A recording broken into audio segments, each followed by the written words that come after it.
Dear students, we are going to discuss about parturition and lactation.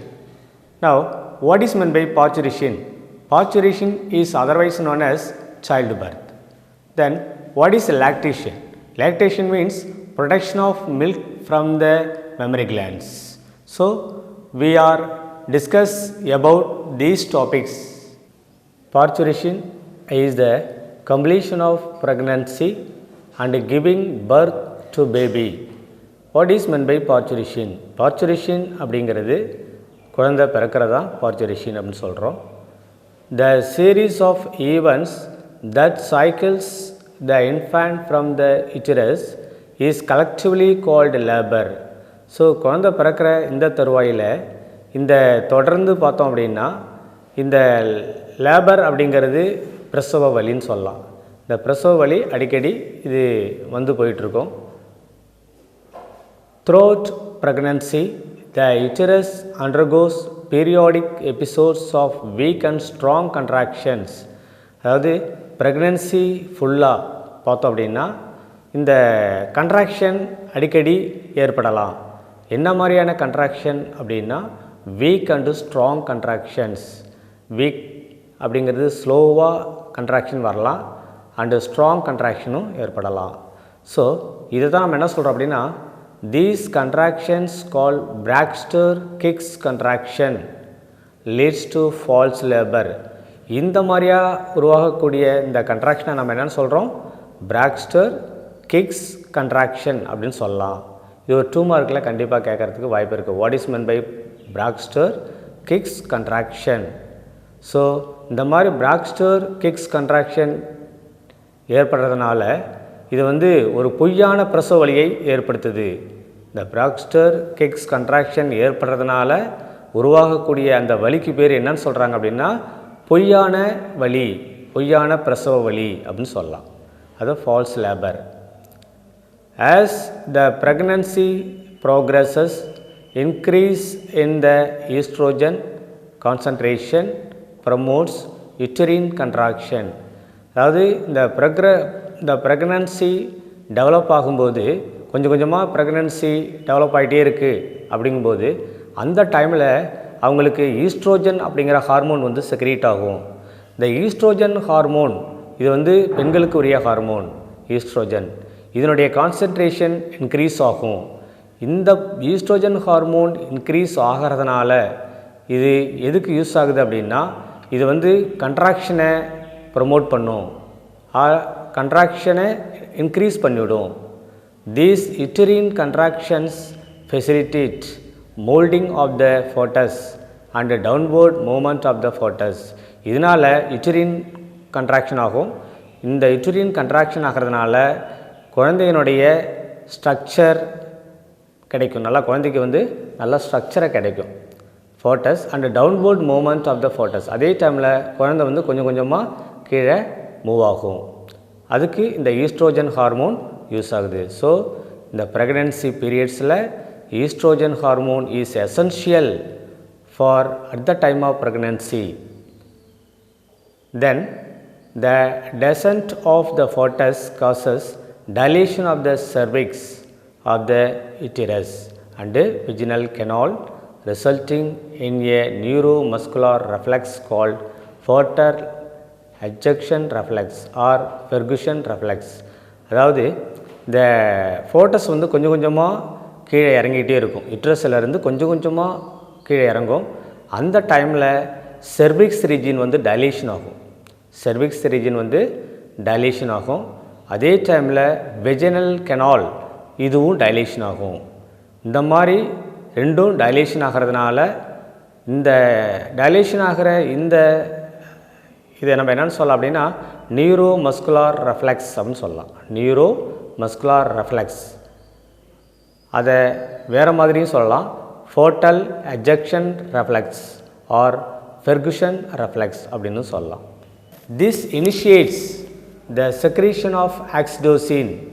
இப்போ பார்த்திங்க அப்படின்னா இந்த டைமில் இந்த foetal ejection reflex or Ferguson reflex இதெல்லாம் உருவாகிற இந்த டைமில் பார்த்திங்க அப்படின்னா ஆக்சிடோசின் அப்படிங்கிற ஹார்மோன் செக்ரீட் ஆகும். இது வந்து எங்கேருந்து செக்ரேட் ஆகுது, இந்த ஆக்சிடோசின் அப்படிங்கிற ஹார்மோன் எங்கேருந்து செக்ரேஷன் ஆகுது அப்படின்னா, ஆல்ரெடி நீங்கள் 11th ஸ்டாண்டர்டில் படிச்சிருப்பீங்க. அதாவது பிட்யூட்டரி கிளான்ஸ். இந்த பிட்யூட்டரி கிளான்ஸில் பார்த்தீங்கன்னா 2 லோப்ஸ் இருக்குது. ஒன்று வந்து அடினோ hypophysis, another one neurohypophysis. So there are 2 lobes of the pituitary glands. இதில் neurohypophysis அப்படிங்கிற லோபில் இருந்து இந்த ஆக்சிடோசின் செக்ரீட் ஆகுது. அதே டைமில் இந்த ஆக்சிடோசின் இதனுடைய ஃபங்க்ஷன் என்ன அப்படின்னா, which in turn brings about the powerful contractions of the uterine muscles. அதாவது இந்த ஆக்சிடோசின் எதுக்கு யூஸ் ஆகுது அப்படின்னா, இது வந்து ஒரு பவர்ஃபுல் கண்ட்ராக்ஷனை யுட்ரஸில் ஃபார்ம் பண்ணுது. The oxytocin helps to make the powerful contractions of the uterine muscles and leads to the expulsions of the body through the birth canal. இதனால் என்ன ஆகுது, யுட்ரஸை சுருங்க வச்சு குழந்தைய வெளியேற்றுது. யுட்ரஸை சுருங்க வச்சு குழந்தைய வெளியேற்றுறது தான் இந்த ஆக்சிடோசின் அப்படிங்கிற ஹார்மோனுடைய முக்கியமான ஃபங்க்ஷன் அப்படின்னு சொல்லலாம். இதனால் என்ன ஆகுது அப்படின்னா, பர்த்து வந்து சீக்கிரம் நடக்கும். அதனால் இந்த ஆக்சிடோசினுக்கு இன்னொரு பேரும் இருக்குது, ரேபிட் பர்த் ஹார்மோன் அப்படின்னு சொல்லலாம். ஆக்சிடோசினுக்கு இன்னொரு பேர் என்ன, ரேபிட் பர்த் ஹார்மோன் அப்படின்னு சொல்லலாம். அடுத்தது, this sequence of events is call parturition or childbirth. இந்த மாதிரி ஆக்சிடோசின் குழந்தை பிறப்பை எளிதாக்குதுன்னு சொல்லலாம். குழந்தை பிறக்கிற இந்த நிகழ்ச்சியை நம்ம என்னென்னு சொல்கிறோம் அப்படின்னா, பார்ச்சுரிஷன் ஆர் சைல்டு பர்த் அப்படின்னு சொல்லலாம். Next relaxin. Relaxin is a hormone secreted by the placenta and also found in the corpus luteum. So relaxin அப்படிங்கிறதும் ஃபீமேல் ஹார்மோன் தான். இந்த ஹார்மோனுடைய ஃபங்க்ஷன் என்ன அப்படின்னு பார்த்தோம்னா, முதல்ல இது எங்கேருந்து செக்ரேட் ஆகுது அப்படின்னா, பிளசண்டாவில் இருந்து செக்ரேட் ஆகலாம். இந்த ரிலாக்சின் அப்படிங்கிற ஹார்மோன் எங்கேருந்து செக்ரேட் ஆகுது, பிளசண்டாவில் இருந்து செக்ரேட் ஆகுது. அதே டைமில் கார்பஸ் லூட்டியத்தில் இருந்தும் செக்ரேட் ஆகும். So the relaxin hormone is secreted by the placenta and also found in the corpus luteum. What is meant by corpus luteum? So the corpus luteum is a temporary endocrine glands. இதை நம்ம ஏற்கனவே படிச்சிருக்கோம். Corpus luteum அப்படிங்கிறது temporary endocrine glands அப்படின்னு சொல்லலாம். ஏன்னா after ovulation the empty follicles converted into corpus luteum. அதாவது ovulation நடந்த பிறகு அந்த எம்டியாக இருக்கிற ஃபாலிக்கல்ஸ் என்னவா கன்வெர்ட் ஆகுது அப்படின்னா, கார்பஸ் லூட்டியம் அப்படிங்கிற ஒரு டெம்பரவரி கிளாண்டாக கன்வெர்ட் ஆகுது. இந்த கார்பஸ் லூட்டியத்தில் இருந்து ப்ரொஜெஸ்டிரான் அப்படிங்கிற ஹார்மோனும் செக்ரேட் ஆகுது. அதே டைமில் பார்த்திங்க அப்படின்னா ரிலாக்சின் அப்படிங்கிற ஹார்மோனும் செக்ரேட் ஆகுது. So the relaxin secreted by placenta as well as corpus luteum. Are you clear? It promotes parturition by releasing the pelvic joints and by dilations of the cervix with continued powerful contractions. அதாவது இப்போ பார்த்தீங்கன்னா இந்த ரிலாக்ஸினுடைய function என்ன அப்படின்னா, இது வந்து அதாவது பார்ச்சுரிஷன் அதாவது பர்த்து ப்ராசஸை என்ன பண்ணுது அப்படின்னா ரிலாக்ஸ் பண்ணிவிடுது. அதாவது பெல்விக் ஜாயின்ட்ஸ் இடுப்பு பகுதியில் இருக்கக்கூடிய ஜாயிண்ட்டை ரிலாக்ஸ் பண்ணி குழந்தை பிறப்புக்கு ஈஸியாக அது வழிவகுக்குது. And by dilation of the cervix with continued powerful contractions. அதே டைமில் பார்த்திங்கன்னா யுட்டரஸும் டைலேஷன் ஆகும், அதே டைமில் சர்விக்ஸும் டைலேஷன் ஆகும். இந்த 2 பார்ட்டும் டைலேஷன் ஆகிறதுனால குழந்தை வந்து ஈஸியாக பிறக்கிறதுக்கு யூஸ் ஆகுது. The amnion ruptures and the amniotic fluid flows out through the vagina. இப்போ குழந்தை பிறக்கிறதுக்கு முன்னாடி பார்த்திங்க அப்படின்னா எது வந்து ஃபஸ்ட்டு வரும் அப்படின்னா, முதல்ல ஆம்னியாட்டிக் லேயர் வந்து ரப்சர் ஆகும். இந்த ஆம்னியாட்டிக் லேயர் ரப்சர் ஆகிறதுனால அதுக்குள்ளார இருக்கக்கூடிய ஆம்னியாட்டிக் ஃப்ளூயிட் வந்து ரிலீஸ் ஆகும். இது வந்து வெஜினா மூலமாக ரிலீஸ் ஆகும். இதுதான் குழந்தை பிறக்கிறதுக்கு அறிகுறி. குழந்தை பிறக்கிறதுக்கு கொஞ்ச நேரத்துக்கு முன்னாடி இந்த ஆம்னியாட்டிக் ஃப்ளூயிட் வெளியே வரும், வெஜினா மூலமாக வெளியே வரும். அதை வச்சு தான் குழந்தை பிறக்க போகுது அப்படிங்கிற நம்ம அந்த அறிகுறியை தெரிஞ்சுக்க முடியும். So the amnion ruptures and the amniotic fluid flows out through the vagina followed by the foetus. அதுக்கப்புறம் பார்த்திங்கன்னா அந்த ஆம்னியாட்டிக் ஃப்ளூயிட் வந்ததுக்கு அப்புறம் அதை தொடர்ந்து குழந்தை வந்து வெளியேறும். The placenta along with the remains of the umbilical cord called after birth is expelled out after delivery. அதாவது அதுக்கப்புறம் குழந்தை பிறந்ததுக்கு அப்புறம் பார்த்திங்க அப்படின்னா அடுத்தது என்ன வரும்? உடனே குழந்தை பிறந்த உடனே வேறு என்ன வரும் அப்படின்னா ப்ளசண்டா அதோடு சேர்ந்து இருக்கக்கூடிய அம்பிளிக்கல் கார்டு இதெல்லாம் சேர்ந்து குழந்தைக்கு அப்புறமா இது வெளியே வரும். ஸோ இப்போ நல்லா தெரிஞ்சுங்க, ஃபஸ்ட்டு குழந்தை பிறக்க போகிறதுக்கு முன்னாடி வெளியே வர்றது ஆம்னியாட்டிக் ஃப்ளூயிட். இது வெஜினல் ட்ராக்ட் மூலமாக ரிலீஸ் ஆகும். அதுக்கப்புறம் ஆம்னியாட்டிக் ஃப்ளூயிட் வந்த உடனே அடுத்தது அந்த குழந்தை வெளியேறும். குழந்தை வெளியானதுக்கு அப்புறமா அதுக்கப்புறம் கொஞ்ச நேரத்தில் என்ன வரும் அப்படின்னா இந்த ப்ளசண்டா அதோடு சேர்ந்துருக்கிற ஆம்பிளிக்கல் கார்டு இந்த ரெண்டும் சேர்ந்து வெளியே வரும். So lactation is the production of milk by mammary glands. அடுத்தது நம்ம லாக்டேஷனை பற்றி பார்க்க போகிறோம். லாக்டேஷனா என்ன? லாக்டேஷன் அப்படிங்கிறது production of milk by mammary glands. Mammary glands means milk gland. அதாவது மில்க் கிளாண்டிலிருந்து மில்க் ப்ரொடக்ஷன் ஆகிறதுக்கு பேர் தான் நம்ம என்னென்னு சொல்கிறோம் அப்படின்னா லாக்டேஷன் அப்படின்னு சொல்கிறோம். த memory glands show changes during every menstrual cycle. அதாவது இந்த மெமரி கிளாண்ட்ஸ் ஒவ்வொரு டைமும் சேஞ்சஸ் ஆகிட்டே இருக்கும். எந்த மாதிரி டைமில் அப்படின்னா ஒவ்வொரு மென்சுரல் சைக்கிள் நடக்கும்போதும் இந்த மெமரி கிளாண்ட்ஸில் சேஞ்சஸ் ஆகிட்டே இருக்கும். அடுத்தது ப்ரெக்னன்சி டைம்லையும் லாக்டேஷன் டைம்லையும் இது இந்த மெமரி கிளாண்ட்ஸ் சேஞ்சஸ் ஆகிட்டே இருக்கும். Increased level of oestrogens, progesterone and HPL. HPL means human placental lactation towards the end of pregnancy stimulate the hypothalamus towards prolactin releasing factor. So pregnancy end of period prolactin releasing factor release ஆகுது. எங்கேருந்து release ஆகுது அப்படின்னா ஹைப்போதலாமஸ்லேருந்து release ஆகும். இந்த prolactin releasing factor தான் அந்த பிட்யூட்ரியை stimulate பண்ணி நம்மளுக்கு இந்த ஹார்மோன்ஸ்லாம் செக்ரீட் ஆகுது. So the anterior pituitary response by secreting prolactin which plays a major role in lactogenesis. அதாவது ஆன்டீரியர் பிட்யூட்ரி கிளான்ஸ்லேருந்து ப்ரோலாக்டின் அப்படிங்கிற ஹார்மோன் செக்ரீட் ஆகுது. இந்த ப்ரோலாக்டினுக்கு நம்ம வேறு என்ன சொல்லலாம்? மாமோட்ரோஃபின், லாக்டோஜெனிக் ஹார்மோன், ஸோ இந்த மாதிரி நிறையா பேர் சொல்லலாம். So the anterior pituitary response by secreting prolactin which plays a major role in lactogenesis. What is meant by lactogenesis? The milk production process is known as lactogenesis. Oxytocin causes a letdown reflex, the actual ejection of milk from the alveoli of mammary glands. Actually, the oxytocin is very essential hormone at the time of milk secretion. அதாவது let down reflex அப்படிங்கிற action மூலமாக இது என்ன பண்ணுது அப்படின்னா alveoli அப்படிங்கிற பாற்றை contract பண்ணி அந்த மில்கை ரிலீஸ் பண்ணிவிடுது. அதுக்கு தான் இந்த ஆக்சிடோசின் அப்படிங்கிற ஹார்மோன் யூஸ் ஆகுது. Alveoli of mammary glands.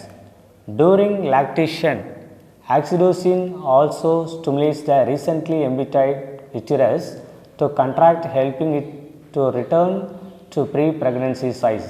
அதே டைமில் ஆக்சிடோசினுடைய இன்னொரு ஃபங்க்ஷன் என்ன அப்படின்னு பார்த்தோம்னா அதாவது யுட்ரஸை கண்ட்ராக்ட் பண்ணிவிடுது. யுட்ரஸை கண்ட்ராக்ட் பண்ணிவிட்டு அந்த குழந்தை பிறப்பை ஈஸியாக வெளியேற்றுது. So during lactation oxytocin also stimulates the recently emptied uterus to contract helping it return to pre pregnancy size. அதே டைமில் யுட்ரஸ் கண்ட்ராக்ட் பண்ணி குழந்தைய ரிலீஸ் பண்ணி விடுது. அதுக்கப்புறம் பார்த்தீங்கன்னா அந்த யுட்ரஸ் ஏற்கனவே இருக்கிற அந்த பழைய சைஸுக்கு கொண்டு வருது. ஸோ இதெல்லாம் ஆக்சிடோசினுடைய ஃபங்க்ஷன். ஆக்சிடோசினுக்கு இன்னொரு பேர் சொல்லியிருக்கலாம், அதாவது ரேபிட் பர்த் ஹார்மோன் அப்படின்னு சொல்லலாம். Oxytocin is otherwise known as rapid birth hormone அப்படின்னு சொல்லலாம். So next colostrum. Colostrum a nutrient rich fluid produced by the human female immediately after giving birth is loaded with immune growth and tissue repair factors. ஆக்சுவலாக colostrum அப்படிங்கிறது குழந்தை பிறந்த உடனே உருவாகிற first மில்க்குக்கு பேர் தான் colostrum. It is a nutrient rich fluid அப்படின்னு சொல்லலாம். கொலஸ்ட்ரம் தமிழில் சொன்னோம்னா சீம்பால் அப்படின்னு சொல்லலாம். இது வந்து நியூட்ரியன் ரிச் ஃப்ளூயிடுன்னு சொல்லலாம். ஏன்னா இதில் நிறையா என்ன இருக்குது அப்படின்னா அந்த குழந்தைக்கு தேவையான இம்யூனிட்டி பவர் இந்த மில்கில் இருக்குது. So immune, then growth and tissue repair factors. இந்த குழந்தை வந்து பிறந்த உடனே இந்த கொலஸ்ட்ரம் அப்படிங்கிற மில்கை எடுக்கும்போது அதுக்கு என்னென்ன கிடைக்கும் அப்படின்னா இம்யூனிட்டி பவர் கிடைக்கும், அதை தவிர நல்ல வளர்ச்சி கிடைக்கும், growth and tissue repair factors, அதாவது டிஷ்யூ ஏதாவது ரிப்பேர் ஆச்சு அப்படின்னா அதை சரி பண்ணும். ஸோ இத்தனை எனர்ஜியும் இந்த கொலஸ்ட்ரத்தில் இருக்குது. It acts as a natural antimicrobial agent. அதாவது மைக்ரோப்ஸ்க்கு எதிராக செயல்படக்கூடியது. இந்த கொலஸ்ட்ரம் அப்படிங்கிறது மைக்ரோப்ஸ்க்கு எதிராக செயல்படும். ஏதாவது அந்த டைமில் பாக்டீரியா, வைரஸ் இந்த மாதிரி ஏதாவது மைக்ரோப்ஸ் பாடிக்குள்ளே வரும்போது அதை எதிர்த்து போராடக்கூடியது. அந்த எனர்ஜி இந்த கொலஸ்ட்ரத்தில் இருக்குது. ஸோ அதை தான் நம்ம என்ன சொல்கிறோம், antimicrobial agent to actively stimulate the maturations of the infant's immune system. அதே டைமில் அந்த குழந்தையுடைய மெச்சுரேஷனுக்கும் இது யூஸ் ஆகுது. So no artificial feed can substitute the first milk with all its natural benefits and therefore should be definitely feed to the baby after birth. ஆக்சுவலாக இந்த மில்கை வந்து எதுவும் சப்ஸ்டியூட் பண்ண முடியாது. ஆனால் இந்த கொலஸ்ட்ரம் அப்படிங்கிற மில்க் வந்து ரொம்ப எனர்ஜி இருக்கிறதுனால இது வேறு எந்த மில்க்கும் இதை வந்து நம்ம சப்ஸ்டியூட் பண்ண முடியாது. இது வந்து ஃபஸ்ட்டு மில்க்குன்னு சொல்கிறோம். ரெண்டாவது பார்த்தீங்கன்னா இது வந்து definitely feed to the baby after birth. குழந்தை பிறந்த உடனே கண்டிப்பாக இந்த மில்கை வந்து ஒவ்வொரு குழந்தையும் இது எடுத்துக்கிறது நல்லது. The mammary glands secrete a yellowish fluid called colostrum during the initial few days after parturition. ஆக்சுவலாக குழந்தை பிறந்த உடனே இது ஃபஸ்ட்டு மில்க்குன்னு சொல்கிறோம். இது என்ன கலரில் இருக்கும் அப்படின்னா yellowish fluidன்னு சொல்கிறோம். எல்லோ கலரில் இருக்கும். அதனால் ஆரம்பத்திலேயே இந்த கொலஸ்ட்ரம் செக்ரீட் ஆகும். It has less lactose than milk. மற்ற மில்கை விட இதில் வந்து லாக்டோஸ் ரொம்ப குறைவாக இருக்கலாம். And almost no fat but it contains more proteins. இதில் வந்து ஃபேட் வந்து அதிகமாக இருக்காது. மற்ற மில்கில் இருக்கிற ஃபேட் வந்து இதில் ரொம்ப குறைவு. அதனால் பாடிக்கு எந்த ப்ராப்ளமும் இல்லை. ஃபேட்டு குறைவாக இருக்கிறதுனால பாடிக்கு எந்த ப்ராப்ளமும் இல்லை, நோ ஃபேட்.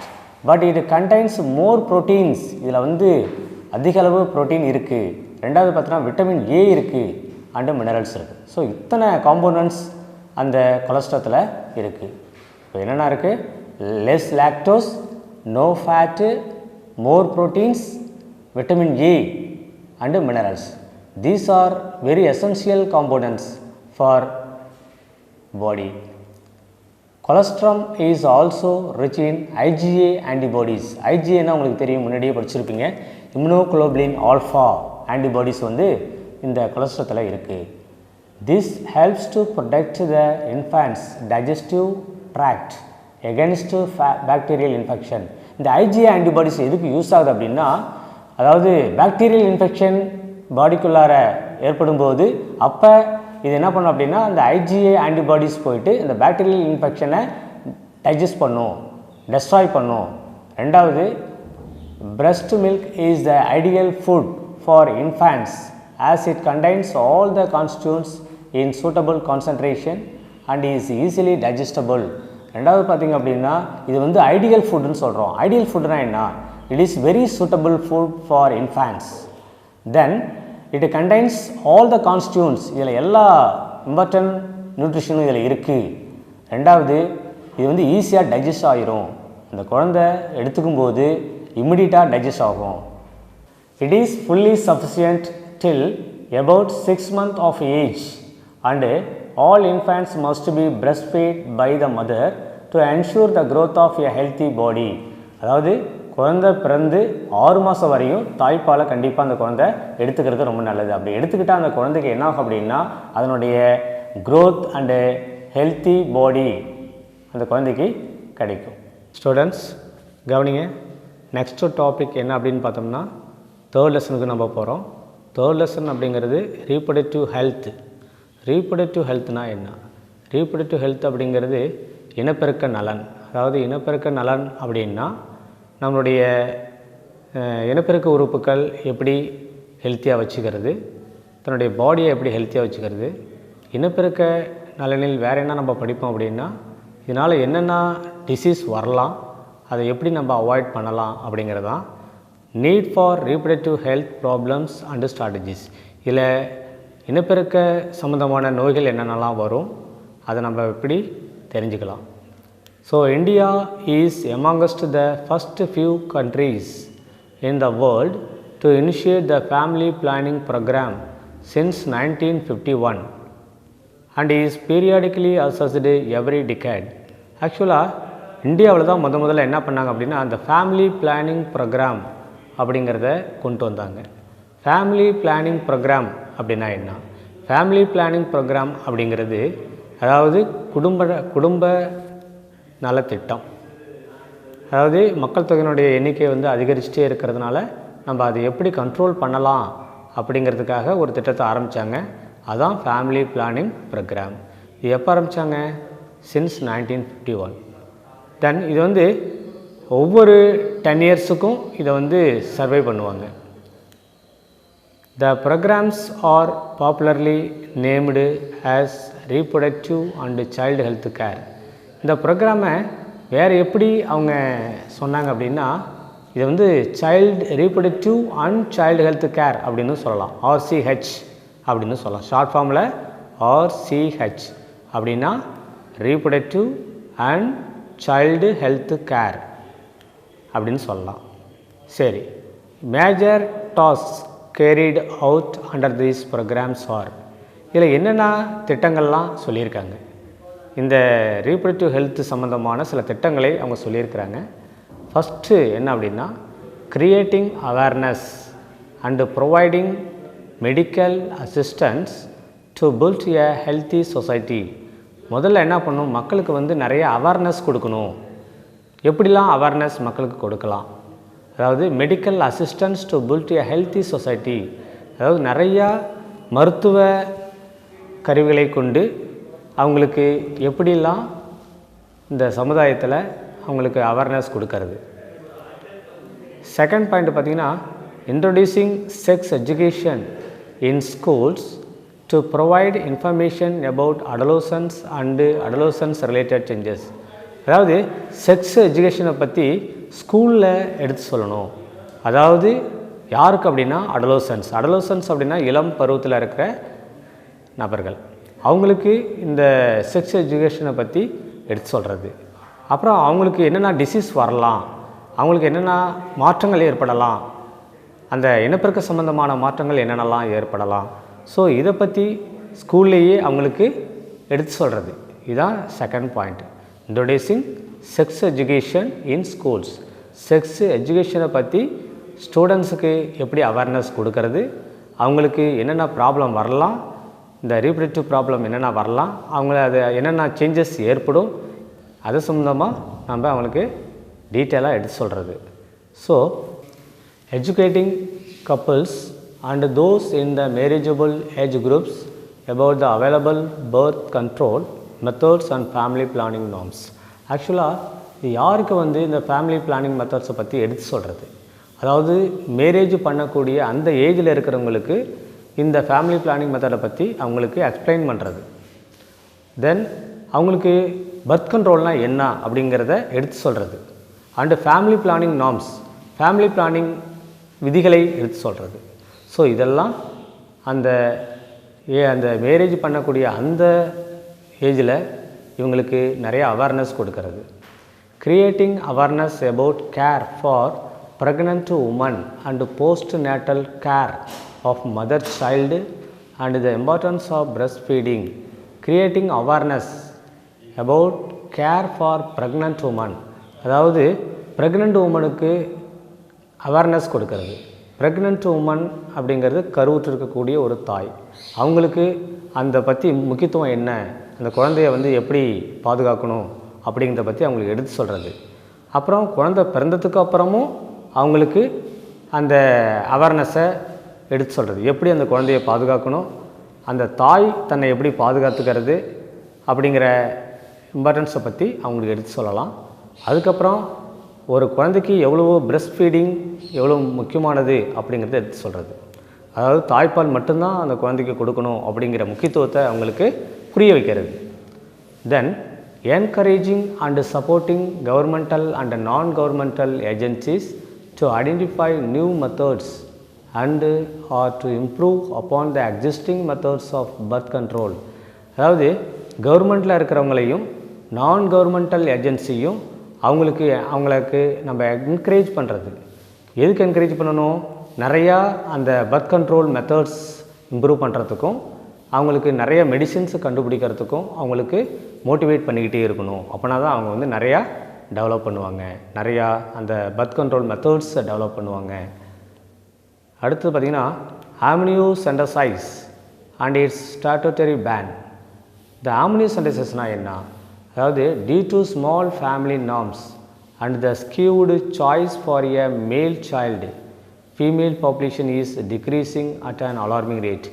இந்த அதாவது என்ன பண்ணுறாங்க அப்படின்னா, குழந்தை வளரும்போதே அது ஆணா பெண்ணா அப்படிங்கிறது தெரிஞ்சுக்கிட்டு இந்த பெண் குழந்தைய அவங்க என்ன பண்ணுறாங்க அப்படின்னா அபார்ஷன் பண்ணிடுறாங்க. அதனால் என்னாகுது அப்படின்னா ஃபீமேல் பாப்புலேஷனுடைய லெவல் வந்து ரொம்ப டிக்ரீஸ் ஆகுது. இது வந்து இப்படியே போச்சு அப்படின்னா ஃபீமேலுடைய பாப்புலேஷன் ரொம்ப டிக்ரீஸ் ஆகி இதனால் நிறைய ப்ராப்ளம் வரதுக்கு வாய்ப்பு இருக்குது. So amniocentesis is a prenatal techniques used to detect any chromosomal abnormalities in the fetus. ஆக்சுவலாக இந்த ஆம்னியோசென்டசைஸ் அப்படிங்கிறது எதுக்கு யூஸ் பண்ணாங்க ஸ்டார்டிங்கில் அப்படின்னா, இது முன்கூட்டியே தெரிஞ்சுக்கலாம். ஒரு குழந்தை வந்து வயிற்றில் வளரும்போது அவங்களுடைய அந்த குழந்தையினுடைய குரோமோசோம் வந்து நார்மலாக இருக்கா அப்நார்மலாக இருக்கா அப்படிங்கிறத முன்னாடியே தெரிஞ்சுக்கலாம். இது இப்போ தான் ப்ரீநேட்டல் டெக்னிக் அப்படின்னு பேர். ஆனால் என்ன பண்ணிட்டாங்கன்னா இதை மிஸ்யூஸ் பண்ணிட்டாங்க. எதுக்கு அப்படின்னா, அந்த வயிற்றில் வளரக்கூடிய குழந்தை வந்து ஆணா பெண்ணா அப்படிங்கிறத தெரிஞ்சுக்கிறதுக்காக அவங்க முன்கூட்டியே இந்த ஆம்னியோசென்டசைஸ் மெத்தடை யூஸ் பண்ணிக்கிட்டாங்க. அது யூஸ் பண்ணி அவங்க ஆணா பெண்ணான்னு தெரிஞ்சுக்கிட்டு பெண்ணாக இருந்தால் இம்மிடியேட்டாக அதை என்ன பண்ண ஆரம்பித்தாங்க? அபார்ஷன் பண்ண ஆரம்பித்தாங்க. So once the sex of the foetus is known as there may be a chance of female foeticides. ஆக்சுவலாக என்ன பண்ணுறாங்க அப்படின்னா, இந்த பெண் குழந்தைய ஃபீமேல் ஃபோர்டிசைட்ஸ் அப்படின்னா அதாவது குழந்தைய வந்து அபார்ஷன் பண்ணுறது, அதான் ஃபீமேல் ஃபோர்டிசைட் அப்படின்னா கில்லுடு, பெண் குழந்தைய மட்டும் சாகடிக்கிறது. இதை பயன்படுத்துகிறாங்க. Hence a statutory ban on amniocentesis is imposed. இதனால் என்ன பண்ணாங்க அப்படின்னா, இந்த ஆம்னியோசென்டசைஸ் மெத்தடை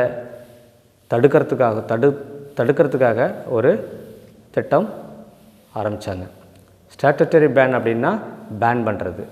ஏன்னா முன்கூட்டியே அது மேலா ஃபீமேலா, வளரக்கூடிய குழந்தை வந்து மேலா ஃபீமேலா அப்படின்னு தெரிஞ்சுக்கிட்டு அதை ஃபீமேலாக இருந்தால் அபார்ஷன் பண்ணுறதுனால இந்த திட்டத்தை என்ன பண்ணாங்க அப்படின்னா பேன் பண்ண ஆரம்பித்தாங்க.